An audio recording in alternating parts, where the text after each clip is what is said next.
Hello viewers, Gamer Inspector 4700 here. First off, Merry Christmas everyone! Wearing my Alolan festivity shirt. I'm a god from Birdkeeper Toby, and that's great. So yeah, Merry Christmas!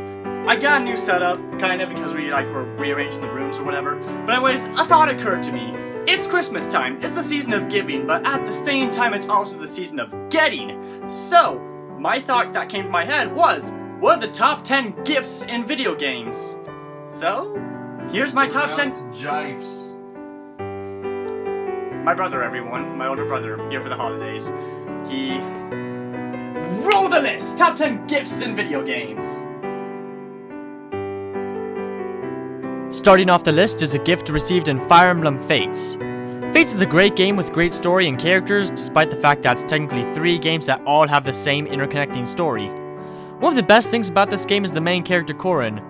Admittedly, he's not my favorite character in the game. That title goes to Elise. But if one thing can be said about Corrin is that he can turn into a dragon. The first time he does this, however, he goes on a rampage throughout town, which is both awesome and equally terrifying. Immediately after this incident, Azura, who is a mysterious and cool character but has little to no amount of character development in a story-heavy game like Fates, gives Corrin a Dragonstone so he can become a dragon at will while in control. That's a sweet gift, but there are better gifts than that, and that means they must be pretty awesome.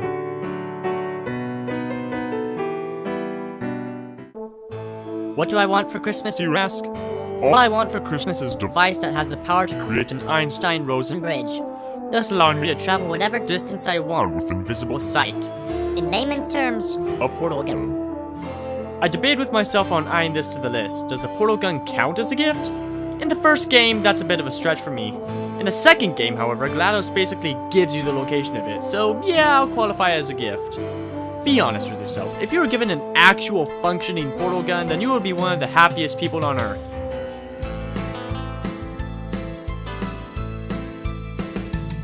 Knights of the Old Republic is a fun game. One of the things I like most about it is that you can choose to go either the light side or the dark side, instead of just being railroaded into being the hero. So the first time I played this, I went to the dark side, since, you know, Force Lightning! This lady at the droid shop has a T3M4 unit, which is pretty much the latest and greatest in astromech droid technology of the time. It costs 2,000 credits, but if you want to go the dark side path, you can just bully her and threaten to let the local major crime lord know about this, who would shut down her business. Doing this allows you to get the droid for free! I think there is a lesson to be learned here. If you just bully and threaten people, they will give you stuff that is normally expensive for absolutely free. And what is life if you have to be nice and pay for everything when you can be a jerk and get everything for free?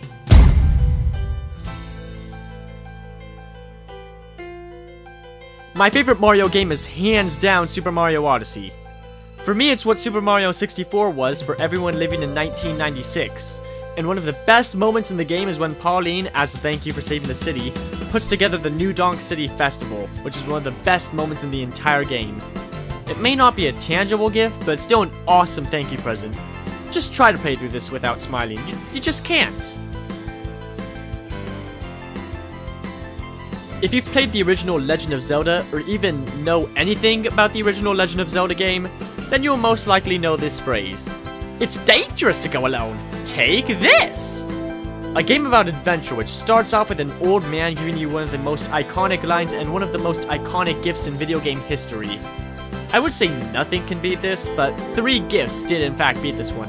So, let's find out what they are. This next part contains spoilers for Ace Attorney Justice for All.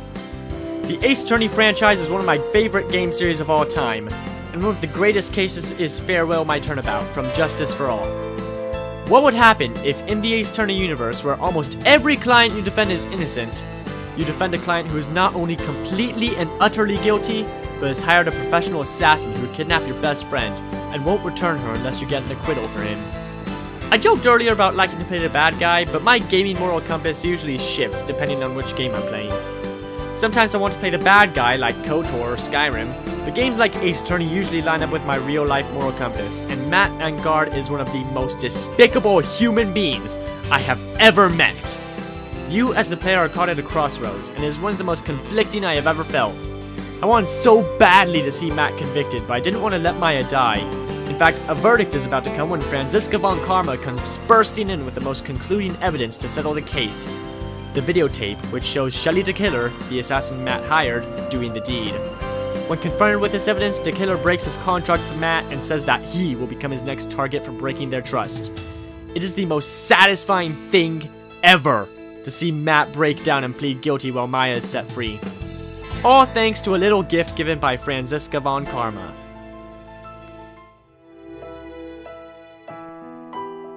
If you watched my Evil Pokemon Team video, then you'll know that I'm a huge fan of the Professor Layton series. And if there's one thing that you most likely know about this series, it's that one of the signature items is Layton's top hat. The good professor got this top hat as a gift from his girlfriend Claire Foley, who requested that he didn't take it off and wear it to their celebration after her lab's experiment.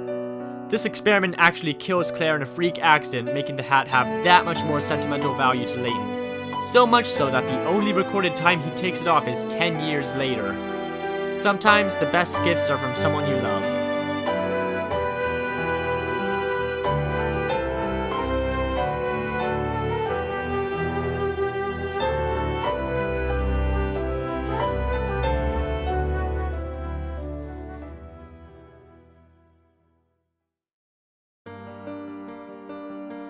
You know what's a better gift than your first sword from an old man starting you off on an epic adventure?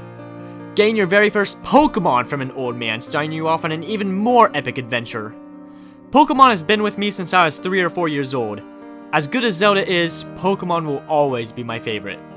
This varies from the very first generation all the way to Alola, but the one that will always mean the most to me will be Mudkip from the Hoenn region. Technically I started with Yellow, but Pikachu is my favorite and I was never able to finish that game. And Sapphire was the first Pokemon game that I understood and finished, you know, being 4 or 5 and all. Mudkip / Swampert will always be my favorite Pokemon, and by extension, my favorite gift in a video game. So, those are my top 8 gifts in video games. Do you have a favorite gift in a video game? If it's Pokemon, then what's your favorite starter? What's your favorite gift? Just, what's your favorite gift in any video game whatsoever? Leave a comment below, and if you like this video, give it a like, and please subscribe to my channel if you want to see more videos like this. And again, Merry Christmas, one and all. One last thing I want to close out with. When this video is posted, it'll probably be either Christmas Eve or Christmas Day, hopefully one of those days. And I'm gonna be doing a live stream every Wednesday, starting from then. And I hope that it's gonna go well. I hope that because our internet isn't as good as now. We're getting a better one. But live stream every Wednesday from 6 to 7 p.m. Starting as soon as this video goes live. And again, Merry Christmas everyone. I hope you have a great holiday. Spend some time with your family. And bye-bye!